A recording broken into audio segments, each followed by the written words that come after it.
కుర్చీ మడత పెడతానంట ఈ మధ్యన. ఇప్పుడు చూసారా మీరు? డయాస్ మీదకి వచ్చి కుర్చీ తీసుకొచ్చి ఇట్లా మడత పెడుతున్నాడు. కుర్చీలు మడత పెట్టడంలో లోకేష్ బాబు అంత గొప్పవాడు ఎవడు లేడు. రాసుకోండి అయ్యా. గిన్నీస్ బుక్ రికార్డు కుర్చీలు మడత పెట్టడంలో ఒక కుర్చీ ఏంటది? శాసన మండలి కుర్చీ మడత పెట్టేశాడు.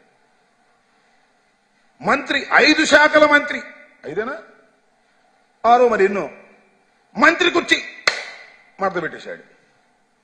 మంగళగిరిలో కూర్చోవా అంటే కూర్చున్నాడు. మంగళగిరి కుర్చీ మడత. ఇక చూసుకో, రాసుకో, మడత పెట్టబోతున్నాడు. తెలుగుదేశం కుర్చీనే మడత పెట్టకపోతే అడగండి, ఎన్నికలైందో తెలుగుదేశం కుర్చీనే మడత పెట్టేస్తాడు. ఏమీ సందేహం లేదు. నేను అనేక సార్లు చెప్తున్నా, అరే బాబు, మీ తెలుగుదేశానికి పట్టిన శని ఈ కుర్చీలు మడత పెట్టే లోకేశారా బాబు అంటే, మీరు నా మాట నమ్మరు.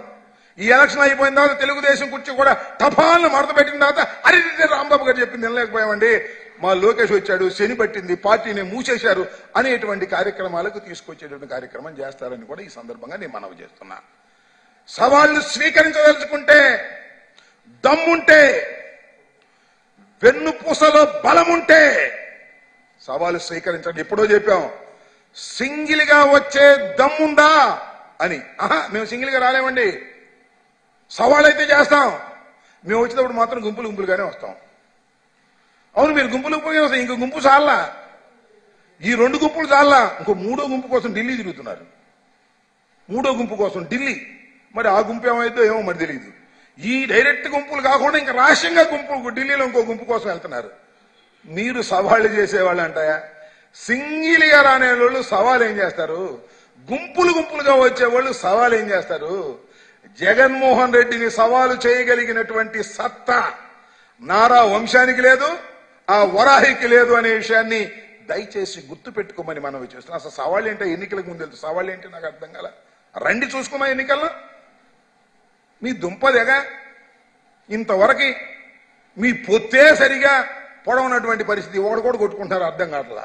ఢిల్లీ నుండి గ్రీన్ సిగ్నల్ వస్తే కానీ మా పొత్తు పొడవదు అనేటువంటి పరిస్థితి అవుతుంది. నాకు బాధేస్తుందండి. నాకు ఎందుకనో నందమూరి తారక రామారావు ఏమన్నాడు?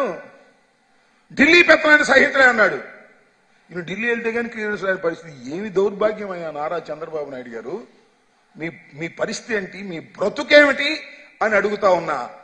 దురదృష్టాలు మీ వెంటబడుతున్నాయి.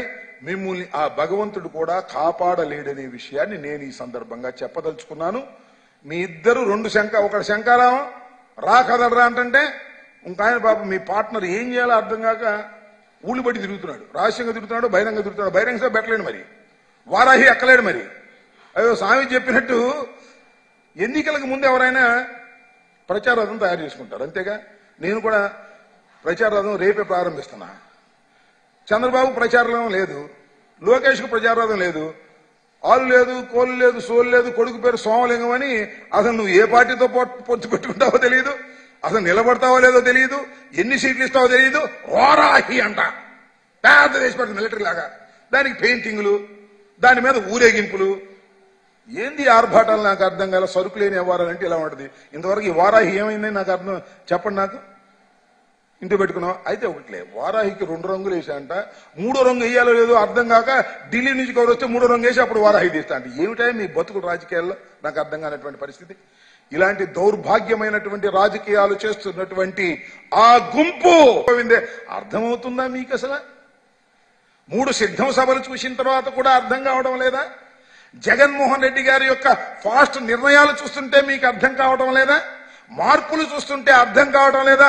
ఎంత కాన్ఫిడెన్స్ గా ఈ ఎన్నికల రణరంగంలోకి దూకబోతున్నామో, ఎంత కాన్ఫిడెన్స్ గా 175కి 175 కొట్టబోతున్నామో. ఇంతకన్నా ఏం కావాలని అడుగుతా ఉన్నా. పిచ్చి జనం తెలుగుదేశం వాళ్ళు, పాపం చంద్రబాబు నాయుడు గారి అభిమానులు, లోకేష్ గారి అభిమానులు, పచ్చ జెండా వాళ్ళు అనుకుంటున్నారు మేము వస్తాం అని. ఏమి వచ్చేది లేదు, మీరు సచ్చేది లేదు. శ్రీమద్ రమారమణ గోవిందే. ఈ ఎన్నికల తరువాత తెలుగుదేశం అనే రాజకీయ పక్షమే ఈ రాష్ట్ర రాజకీయాల్లో ఉండబోదు అని కూడా ఈ సందర్భంగా మీ ద్వారా తెలియపరుస్తున్నాను.